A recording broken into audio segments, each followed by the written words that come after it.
गप्पू यादव, उम्र 24 साल, गांव नकटियापुर का सबसे बड़ा वैज्ञानिक था।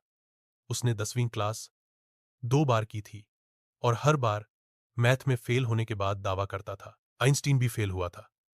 अब देखो कितना फेमस है। गप्पू का सपना था एक दिन ऐसा आविष्कार करना जिससे पूरी दुनिया में उसका नाम हो। एक दिन उसके दिमाग में बत्ती जली, वैसे असली बत्ती कट की वजह से नहीं जल रही थी, और वो बोला, मैं बनाऊंगा उने वाला तंदूर। पूरे गांव ने पूछा, तंदूर क्यों? गप्पू बोला, क्योंकि लोग बर्ड फ्लाइट से बोर हो गए हैं, अब बटर नान के साथ उघान भरेंगे। भाग 2, पहला प्रयोग। ऊता तंदूर। गप्पू ने पुराना साइकिल का टायर, 2 LPG सिलेंडर और मम्मी की शादी वाला तंदूर उठाया। ऊपर से लिखा, फ्लाई ओ टेंडूर 1-0 पावर्ड बाय देसी घी। टेस्टिंग के लिए वो खेत में गया। पीछे उसका दोस्त भोलू खड़ा था, जो कभी भी गलत सलाह देने में पीछे नहीं हटता। भोलू बोला, देख भाई, तंदूर को आग लगा दे, फिर जोर से धक्का दे, उड़ेगा। गप्पू ने वैसा ही किया। अगले 5 सेकंड में तंदूर तो नहीं उड़ा, पर 2 मुर्गे जरूर जल के उड़ गए, और साथ में पूरा खेत भी जलने लगा। गांव वाले बोले, बेटा गप्पू, तू विज्ञान से ज्यादा बीमा एजेंट बन जा, नुकसान तगड़ा करता है। भाग 3, दूसरा प्रयोग। स्मार्ट झाड़ू। गप्पू ने सोचा, अब साफ सफाई में कुछ कमाल किया जाए। उसने एक पुरानी झाड़ू में पंखा मोटर जोड़ दी। ऊपर से लिखा, स्मार्ट झाड़ू 3000। उड़ती नहीं, पर उड़ाती है।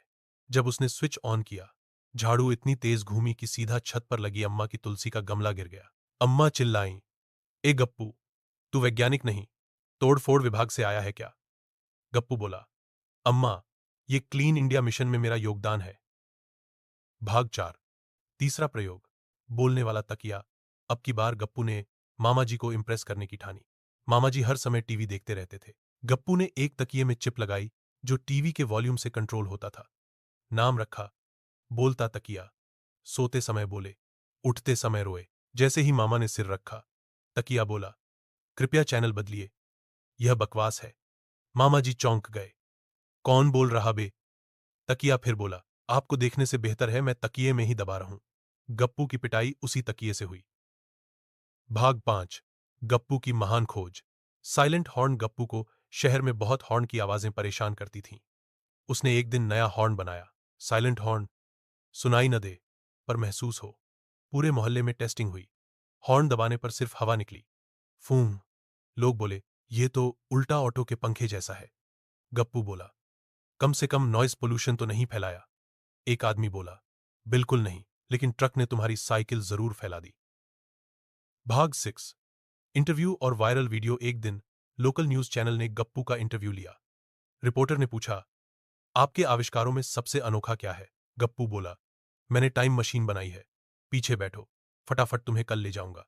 रिपोर्टर बैठा। गप्पू ने उसकी आंखों में झांका और बोला, अब याद करो कल क्या हुआ था। रिपोर्टर बोला, मैंने रात में छोले खाए थे। गप्पू बोला, हो गया टाइम ट्रैवल। देखा, वीडियो वायरल हो गया। गप्पू, गूगल को टक्कर देता देसी जुगाड़ू। भाग 7, इट का बुलावा। मजाक। मजाक में इट दिल्ली ने उसे बुला लिया। कृपया अपने डिवाइसेस के डेमो के लिए आइए। गप्पू पहुंचा और प्रेजेंटेशन शुरू किया। पावर पॉइंट में 100 स्लाइड्स थीं, लेकिन हर स्लाइड में सिर्फ एक ही लाइन, आइंस्टीन भी फेल हुआ था। आईआईटी वालों ने गप्पू को पागलखाना भेजने की सिफारिश की, लेकिन तभी एक प्रोफेसर बोला, हमारा अगला रोबोटिक टॉयलेट प्रोजेक्ट फेल हो गया है। गप्पू को रख लो, कम से कम फ्लशिंग तो करा देगा। एंडिंग। गप्पू का अगला मिशन। आजकल गप्पू एक नया प्रोजेक्ट बना रहा है, घंटी वाला तकिया, जो बजते ही आपके बॉस को आपकी बीमारी का मैसेज भेज दे। क्योंकि गप्पू अब ऑफिस भी जाता है और काम से बचने का भी आविष्कार करना सीख गया है।